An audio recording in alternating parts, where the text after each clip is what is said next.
Hello दोस्तों, welcome to अड्डा 24/7। SBI CBO की तैयारी कर रहे मेरे दोस्तों के लिए आज का वीडियो। तैयारी नहीं भी कर रहे, एस्पायर कर रहे हो, अभी सोच रहे हो तैयारी का, तब ये वीडियो आपके लिए बहुत ज़रूरी है, क्योंकि आज मैं आपको बताने वाली हूँ 4 ऐसी बातें जो इस एग्ज़ाम में अप्लाई करने से पहले you have to know, you must know. वरना तैयारी शुरू करने के बाद मझधार में जब फंस जाते हो ना, तब लगता है कि यार पहले क्यों नहीं पता था मुझे ये। तो आज की वीडियो छोटी सी क्रिस्प वीडियो आपको बताने के लिए है क्या आपको ज़रूर पता होना चाहिए एसबीआई सीबीओ के एग्ज़ाम के बारे में, before the joining, after the joining. तो मैं शुरू करूँ आज का वीडियो। उससे पहले एक छोटा सा रिक्वेस्ट है मेरा आप लोगों से, अगर आपने अब तक हमारा चैनल नहीं सब्सक्राइब किया है ज़रूर कीजिए, बहुत अच्छा कंटेंट मिलेगा।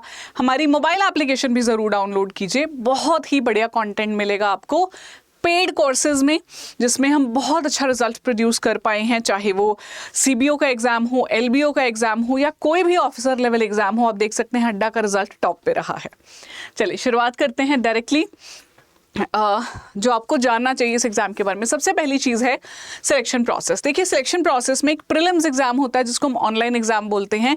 इस ऑनलाइन एग्ज़ाम में एक्चुअली 2 पेपर रहते हैं, एक ऑब्जेक्टिव पेपर, एक डिस्क्रिप्टिव। तो 120 मार्क्स का ऑब्जेक्टिव पेपर होता है, 50 मार्क्स का डिस्क्रिप्टिव होता है। सेम डे ऑब्जेक्टिव खत्म होते ही डिस्क्रिप्टिव आपको देना है। तो एक अलग सी चीज़ है, 170 नंबर का पेपर ले रहा है एसबीआई, और कहीं नहीं होता ऐसा paper.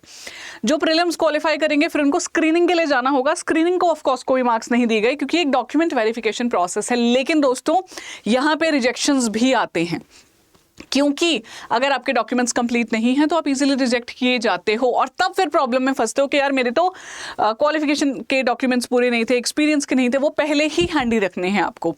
And after the document verification is done, आप जाते हो इंटरव्यू में जो है 50 नंबर का। ठीक है, ये एक आपका फ्लो है जो आपको पता होना चाहिए कि आपको पहले देना है एग्जाम, फिर जाना है स्क्रीनिंग के लिए, फिर इंटरव्यू के लिए, और इंटरव्यू के बाद आपको शायद एलपीटी भी देना पड़ सकता है। वो कब देना होगा वो मैं आपको बताऊंगी after you get to know the exam in detail. तो अगर मैं आपको बताऊं आपके प्रीलिम्स एग्जाम के बारे में, तो उसमें ऑब्जेक्टिव हो या डिस्क्रिप्टिव हो, कोई भी नेगेटिव मार्किंग नहीं होती है। ये बहुत अच्छी बात है एसबीआई सीबीओ एग्जाम के बारे में। 170 नंबर के पेपर में कोई नेगेटिव मार्किंग नहीं है, कोई सेक्शनल कट ऑफ नहीं है, क्योंकि जो आपका प्रीलिम्स एग्जाम है उसमें 4 अलग अलग सब्जेक्ट्स आ रही हैं, और रिटन पेपर में आपको इंग्लिश का पेपर लिखना है, लेकिन सेक्शनल कट ऑफ नहीं रखा गया है। हालांकि सेपरेटली कट ऑफ आता है आपके ऑब्जेक्टिव और डिस्क्रिप्टिव पेपर के लिए। 150 नंबर जो इन्होंने कहे थे, सॉरी 120 नंबर और 50 नंबर, 120 नंबर का आपका ऑब्जेक्टिव, 50 नंबर का डिस्क्रिप्टिव, उसके लिए सेपरेट कट ऑफ आता है। और जो फाइनल मेरिट लिस्ट बनती है वो बनती है आपके जो नंबर आए थे ऑनलाइन टेस्ट में और जो इंटरव्यू में आए थे। अब इसमें भी एक नई चीज़ है जो आपको पता होनी चाहिए। द ऑनलाइन टेस्ट और इंटरव्यू की वेटेज रखी गई है 75:25। मतलब आप अगर इंटरव्यू में बहुत अच्छे नंबर भी ले लें, लेकिन अगर आपके ऑनलाइन टेस्ट में नंबर अच्छे नहीं आए हैं, आप सिलेक्शन नहीं ले सकते, क्योंकि इन्होंने 100 मार्क्स में से निकालनी है मेरिट लिस्ट, जिसमें आपके जितने भी नंबर आए थे प्रीलिम्स में 170 में से उसको कन्वर्ट कर दिया जाता है 75% की वेटेज में, जबकि जो इंटरव्यू है 50 नंबर का उसको 25% की वेटेज दे दी जाती है। तो 75:25, विच मीन्स ऑनलाइन टेस्ट में नंबर आने बहुत ज़रूरी हैं। उसमें भी सेक्शनल नहीं भी अगर बहुत अच्छा कर रहे हो, जैसे क्वांट, रीजनिंग, जनरल अवेयरनेस नहीं भी कर रहे हो, तो ओवरऑल आपको अच्छे नंबर लेने पड़ेंगे, और डिस्क्रिप्टिव में भी ओवरऑल लेने पड़ेंगे। आप इग्नोर नहीं कर सकते हो किसी भी पार्ट को। अच्छी बात यह है कि सेक्शनल कट ऑफ नहीं है, ना ही नेगेटिव मार्किंग है, तो आप अपने स्ट्रेंथ और वीकनेस पे प्ले कर सकते हो। ठीक है जी, ये थी एग्जाम के बारे में चीज़ें जो आपको पता होनी चाहिए। पहला मैंने आपको एग्जाम फ्लो बताया, दूसरा एग्जाम के अंदर की कुछ नीटी ग्रिटीज जो आपको पता होनी चाहिए। अब मैं आपको लेके चलती हूँ आफ्टर द इंटरव्यू के प्रोसेस पे। तो after the interview you might have to appear in LPT और you might not have to. How is it decided? So it is based on the 10th and 12th that you have done. How?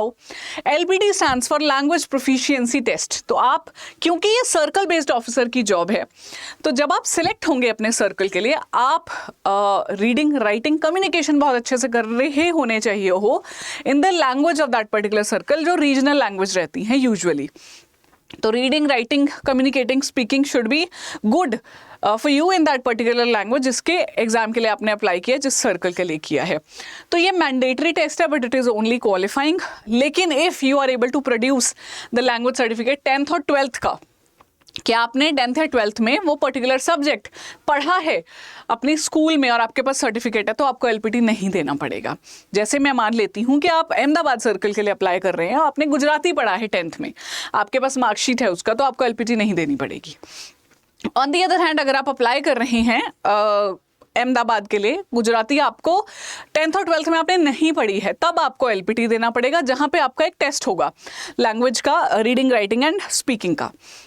अगर आप language में fluent हो तो ये कोई मुश्किल test नहीं है, कोई मार्क्स भी ऐसे नहीं दिए जाते स्पेसिफिकली, बस आप क्वालिफाई कर जाओ तो they want to take you. क्योंकि लैंग्वेज अगर आप बोल लेते हो, बात कर लेते हो, लिख लेते हो, तो उनको यही चाहिए, क्योंकि आप इसी सर्कल में लंबा समय बिताने वाले हो। तो बिफोर ज्वाइनिंग जस्ट आपका एलपीटी होता है, और एलपीटी हो जाने के विद इन अ मंथ आपका फाइनल रिजल्ट भी आ जाता है।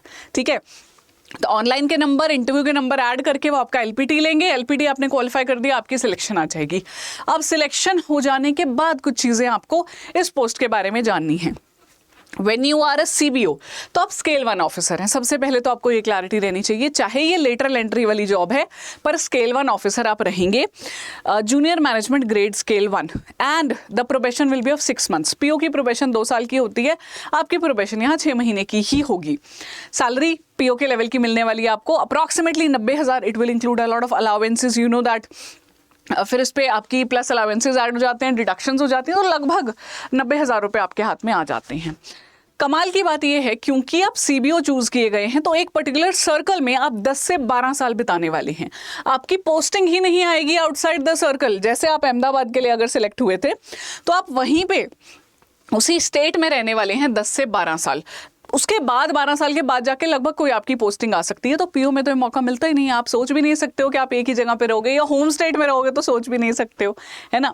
एंड आपकी पोस्टिंग या तो ब्रांच में आएगी आपके सर्कल के, या फिर जो रीजनल बिजनेस ऑफिसेज होते हैं वहाँ पे भी आ सकती है आफ्टर ज्वाइनिंग।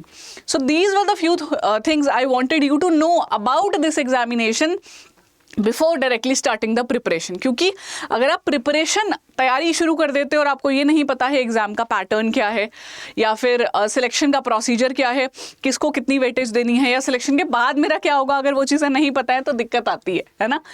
तो अगर आप एलिजिबिलिटी पे अभी भी डाउटफुल हो, तो मैंने बहुत सारी वीडियोज़ बनाई हैं हमारे चैनल पे, फैकल्टीज़ आपको गाइड करते हैं, आप वो जाके देखिए। फिर भी कोई डाउट आपके मन में रह जाता है, कमेंट डाउन कीजिएगा इस वीडियो के नीचे, I will definitely reply over there. ठीक है दोस्तों, बाकी हमारा कोर्स रिसेंटली लाइव हुआ है, 27 अगस्त से क्लासेस स्टार्ट हो जाएंगी एसबीआई सीबीओ के लेटेस्ट बैच में। हम नहीं चाहते कि आपकी तैयारी डिलेड हो, इसलिए ये कोर्स बिल्कुल टाइम से लाया गया है। आज ही एनरोल करेंगे अगर आप, तो आपको बहुत भारी डिस्काउंट मिलेगा। कूपन कोड यूज़ करना है Y754। देखिए, इंडिपेंडेंस डे पे साल की सबसे बड़ी सेल हम लगाते हैं टीम अड्डा 24/7। मैक्सिमम डिस्काउंट पे आपको ये कोर्स मिल जाएगा। अगर आप तैयारी कर रहे हैं इसके अलावा और भी एग्जाम्स की, तो आपको लेना चाहिए हमारा महापैक, बैंक महापैक प्लस। नहीं सिर्फ इस एग्जाम की कर रहे हो तो go for it, use my coupon code Y754। All the best दोस्तों, मिलूंगी मैं आपको कोर्स में, पढ़ाती रहूंगी आपको वहां पे भी, और मिलती रहूंगी यूट्यूब पे भी। Thank you so much.